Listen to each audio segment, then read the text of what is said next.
ఈ EPS 95 scheme అనేది 16/11/95లో దీన్ని సెంట్రల్ గవర్నమెంట్ అనేది దీన్ని ఒక ఆర్డినెన్స్ ద్వారా దీన్ని ఇంప్లిమెంట్ చేయడం జరిగింది.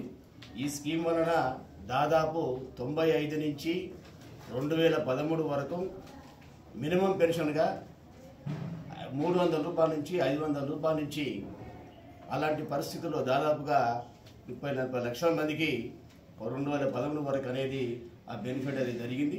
అయితే 2013లో టాప్రా ఉద్యమ కారణంగా అనేక ఉద్యమాల కారణంగా 2013లో ఉన్నటువంటి UPA-2 గవర్నమెంట్ దీన్ని అనేది ఒక కమిటీ ఏర్పాటు చేసేసి మినిమంగా 1000 రూపాయలు అనేది రికమెండ్ చేయడం జరిగింది. తద్వారా 2013 నుంచి దాదాపుగా 14 వరకు కూడా ఇదే స్కీమ్ అనేది వస్తుంది. అట్లాగే 2014లో ఏదైతే ఎలక్షన్ బిఫోరు అక్కడ ఉన్నటువంటి ఢిల్లీలో ధర్నా చేసే ముందు ఆ ధర్నాకు అనేది జవదేకర్ గారు రావడం జరిగింది.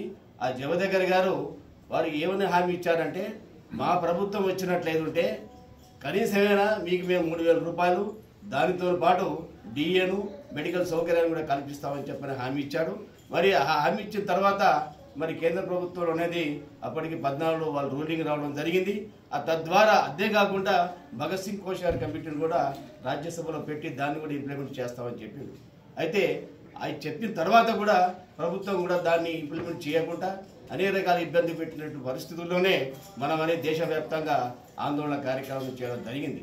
మరి 2016లో మరి ఆర్సీ గుప్తా కేసులో ఏదైతే ఉందో దాన్ని సుప్రీంకోర్టు కూడా మరి దాదాపుగా 75 లక్షల మందికి ఈ యొక్క హయ్యర్ పెన్షన్ ఇవ్వాలని చెప్పని సుప్రీంకోర్టు తీర్మానం చేసింది.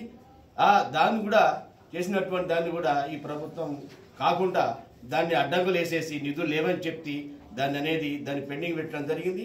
తద్వారా ఏదో జరిగిందో ఆ తర్వాత కూడా 2018లో ఇదే ప్రభుత్వం మళ్ళీ హై ఎంపటి మానిటరింగ్ కమిటీ అనేది ఒకటి కమిటీ ఏర్పాటు చేయడం జరిగింది. ఆ కమిటీ కూడా విత్-ఇన్ 6 మంత్లోనే 2000 రూపాయలు ఇవ్వాలనేది కూడా కమిటీ సిఫారసు చేసింది. అయినా ఈ ప్రభుత్వం అనేది ఆ 2000 రూపాయలు కూడా దాన్ని అనేది ఇంప్లిమెంట్ చేయలేదు. అదే రకంగా 4/11/22లో ఇదే సుప్రీంకోర్టు మళ్ళీ ఇంకొక డెసిషన్ ఇవ్వడం జరిగింది. 1/9/14 బిఫోర్ వాళ్ళకు పెన్షన్ ఎలిజిబిలిటీ లేదు, 1/9/14 తర్వాత వాళ్ళకే ఈ పెన్షన్ ఎలిజిబిలిటీ ఉందని చెప్పడం జరిగింది. ఇది చాలా దారుణమైన విషయం. ఎందుకంటే ఒకసారి సుప్రీంకోర్టు 16లో హయ్యర్ పెన్షన్ ఇవ్వాలని చెప్పింది, మరొకసారి ఇదే సుప్రీంకోర్టు జడ్జీలు 4/11/22 తర్వాత ఉన్నటువంటి దాన్ని 1/9/14 తర్వాత వాళ్ళకి ఎలిజిబుల్ చెప్పడం జరిగింది. కాబట్టి ఇది చాలా హీనమైనటువంటి పరిస్థితి. ఈ రోజుల్లో ఇప్పుడు ఎదుర్కొన్నటువంటి సమస్యలన్నింటినీ కూడా మేము దీన్ని రాబో కాలంలో ఏదైతే 8వ తారీఖు ఉన్నటువంటి all India coordination committee meeting ఏదైతే ఉందో దాన్ని కమిటీ సభ్యులు వస్తున్నారు. దాదాపుగా 40 మంది కమిటీ సభ్యులు వస్తున్నారు.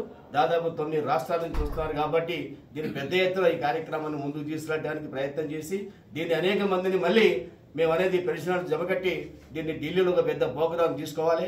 అది కూడా రేపు జరగబోయేటువంటి ఫిబ్రవరిలో జరగబోయేటువంటి ఏదైతే ఈ బడ్జెట్ సమావేశం ఉందో దాన్ని పెద్ద ఎత్తున కలవాలని చెప్పి ప్రయత్నం చేస్తున్నాం.